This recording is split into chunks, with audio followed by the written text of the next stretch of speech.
Yes, friends. So we'll work out another question, a full-fledged question from PGBP. So as you can see on screen, Mr. Shivam, a retail trader of Cochin,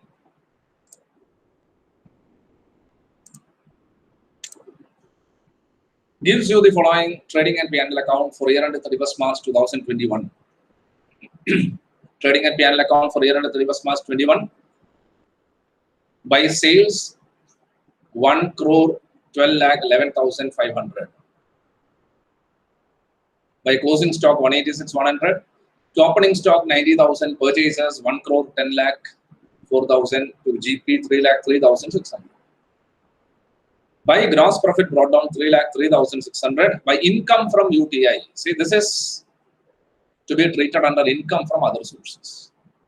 So whatever profit is there, from that profit, this has to be reduced. So as you read the question, you can, as you see each item, you can just mentally make a note of what all adjustments are to be made. So income from UTI, this has to be excluded from the business profit considered here, because it is not a business income. It is income to be treated separately under other source. Then salary 60,000, rent and rates 36,000, interest on loan 15,000, depreciation 1 lakh 5, printing and stationery 23,200, postage and telegram 1,640. So these are all items which are usually considered under PGBP, and unless some adjustment is mentioned below, then you would have to make that adjustment. Otherwise, these items are okay, usually expected under this head. To loss on sale of share short term, so this is to be considered under capital gains head. So this which is debited, this expense which is debited here, that has to be added back to profit. Other general expense 7,060 mentioned. So that way they have arrived at 50,000 net profit. Additional information given. It is found that some stocks were omitted to be included in both opening and closing stock, the values of which were opening stock 90,000, closing stock 18,000. So what can be the adjustment for this? Now when closing stock of 18,000 is omitted, what has happened to the profit? So here it should have been actually plus 18,000. 186,100 plus 18,000 should have been. If so, what would have been the net profit? It would have increased by 18,000. So you have to add to the present profit closing stock under value. 18,000 has to be added. So that's the logic. If that 18,000 was considered here, profit would have been that much higher. Similarly, opening stock 9,000 is omitted, means again opening stock should have been 99,000. It's only 90. So opening stock omitted. If opening stock was 99,000, what would have happened to net profit? It would have come down. So that 9,000 has to be reduced while arriving at taxable business profit. You have to reduce the 9,000. Because if that 9,000 had been included in opening stock, profit would have been that much lower. So opening stock undervalued, that has to be reduced.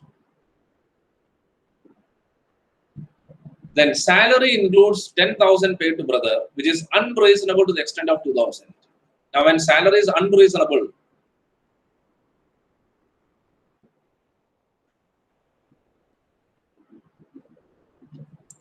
we have already seen the adjustments to be made in respect of unreasonable payments under section 48(2). So to the extent unreasonable, the expenses incurred are to be added back, added to profit. 48(2). The whole amount of printing and stationery was paid in cash by way of one-time payment to Mr. Ramesh. There is this amount, 23,200. So we know that 48(3) requires payment in excess of rupees 10,000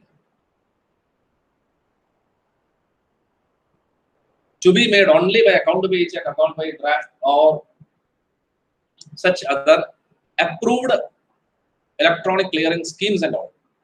Here it is made by cash, so entire amount would be disallowed. So you have to add it back to profit. Depreciation provided in P&L account rupees 1,05,000 was based on following information. WDV planned, so opening WDV is 4,20,000. Okay, a new plan falling under the same block of depreciation was bought on 1,720 for rupees 70,000. So 70,000 on 1,720. So naturally used for more than 180 days, and you can provide full depreciation. Two old plans were sold on 110/20/20 for 50,000. So minus 50,000, 4,40,000 is the depreciable value. And on plant and machinery, what is the rate of depreciation? Depreciation rate is 15%. So 4,40,000 into 15%, 66,000 shall be the depreciation. 1,05,000 is not the permissible depreciation. So you can do the adjustment in two ways. Either you just add 1,05,000 minus 66,000. The difference, that is excess depreciation claim, can be added back to profit. That is one way.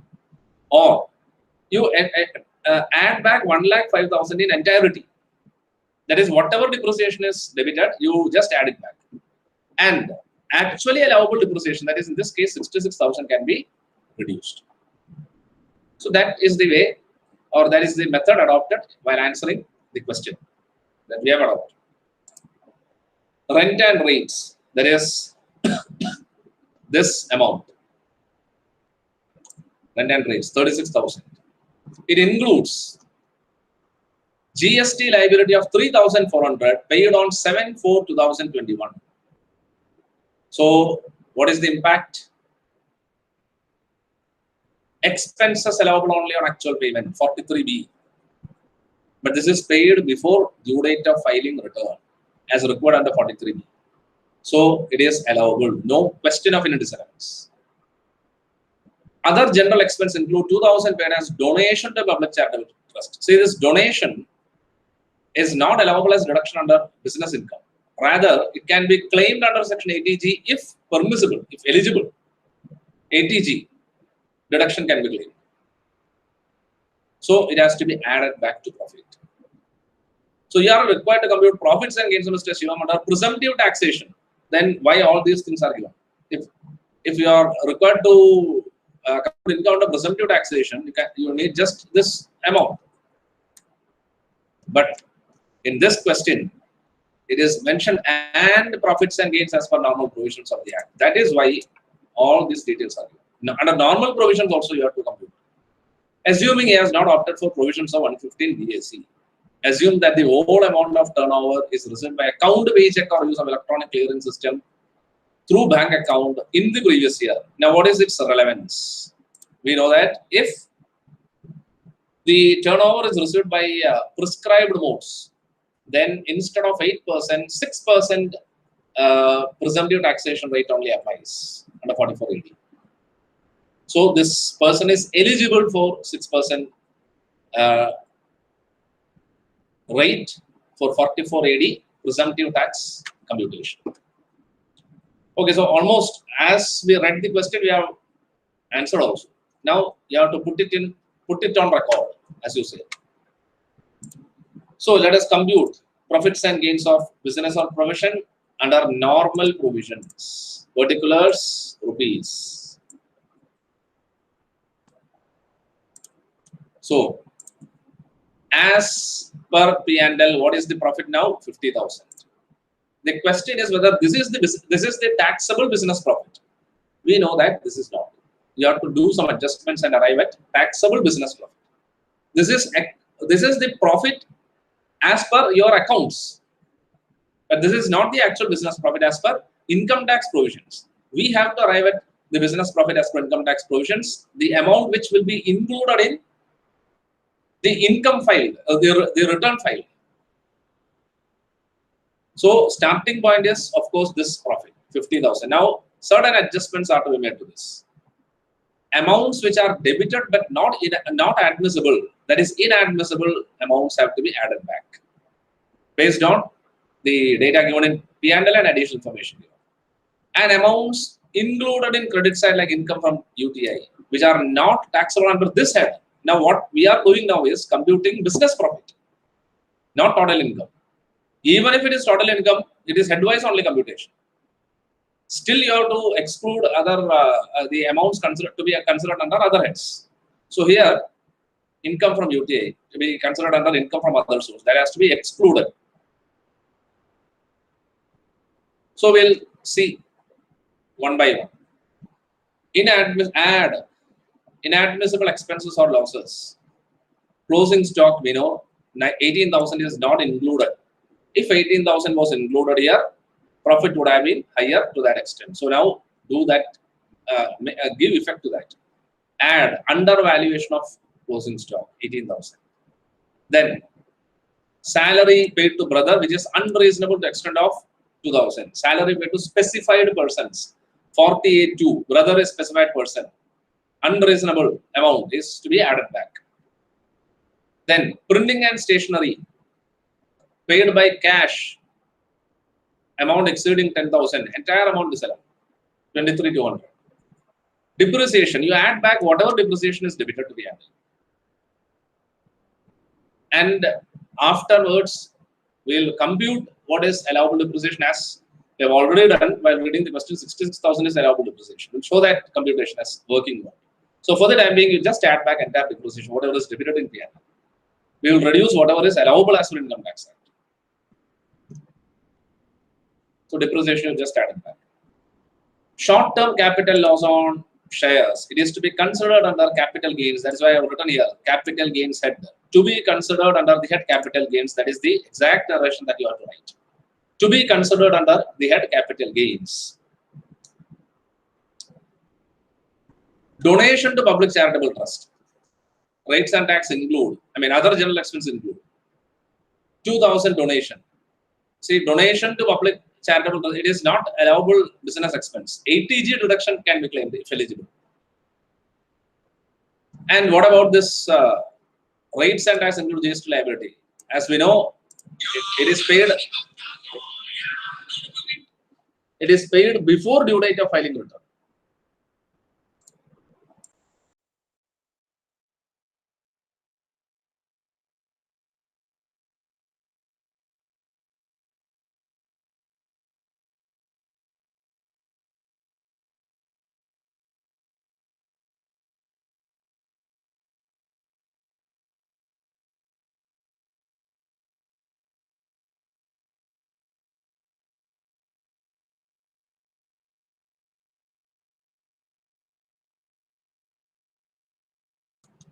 So,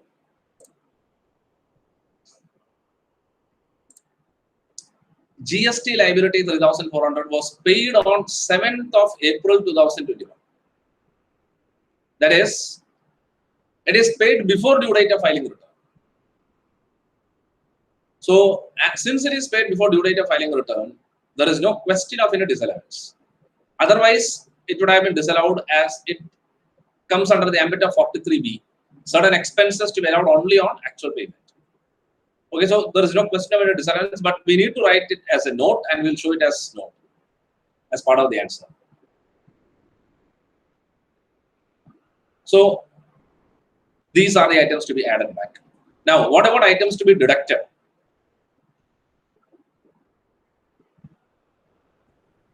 This income considered in that P&L, but to be considered under income from other source. That has to be deducted along with the depreciation. So, of course, undervaluation of opening stock.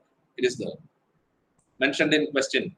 Opening stock 9,000 was not considered. So, when you consider that 9,000 here, profit would be lower to that extent. So, it has to be considered now and reduced from taxable profit. Income from UTI.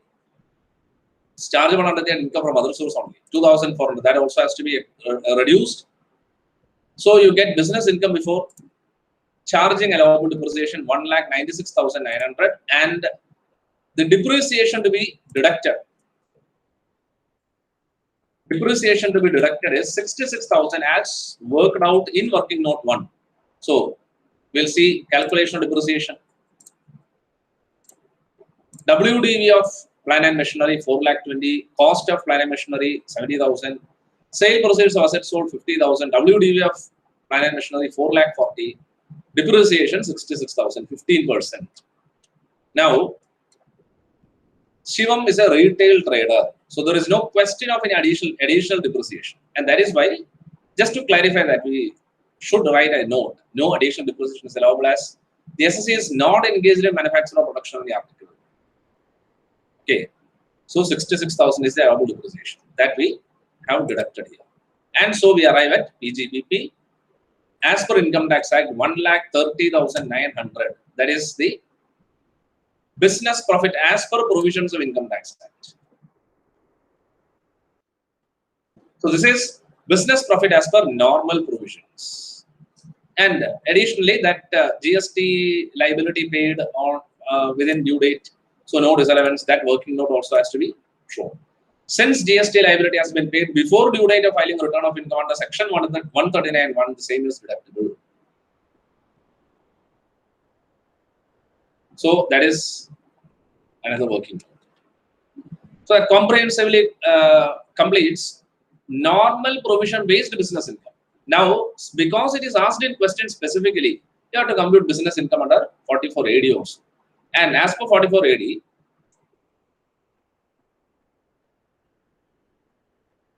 the person can claim his income to be 8% or 6% of gross receipts. The provisions of 44 AD we had already seen earlier also, and even we had revised that also. The provisions specifically are for persons whose gross receipts from business does not exceed 2 crore.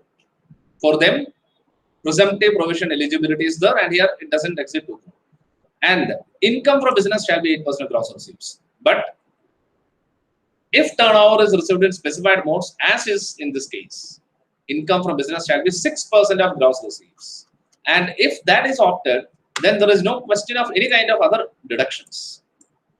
So, if the person opts 44 AD, then his taxable business income shall be turnover into 6%. As per section 44 AD, the amount of turnover is received by account paycheck or use of electronic clearing system through bank account or through such other prescribed electronic modes. The presumptive business income would be 6% of turnover. That is, this is the turnover as per P&L. From the P&L given, you know that is the turnover 112,11,500. 6% of that. 6,72,690 is the taxable business income if 44 AD is opted. And the interesting thing in this question is you are just required to compute income. That's all. You are not required to make any decision. So you can just present it like that, and the answering is over. If the decision was asked, then of course we would prefer 130,900 normal provision based business profit, because there is a huge difference between the two. But since the income offered is less than that prescribed under 44 AD, the person would be required to get accounts audited by a chartered accountant and maintain proper books of accounts and get accounts audited by chartered accountant and file audit report within the prescribed time limit. Yeah, so that is not required to be written in this question, because one thing is we don't know his other incomes. So whether the person has income, other incomes. So such information, further information are not given. So we can just conclude by working out whatever we have done till now. That is, as per normal provisions, the person's taxable business income is 1,30,900, and as per 44 AD, the person's income is rupees 6,72,690.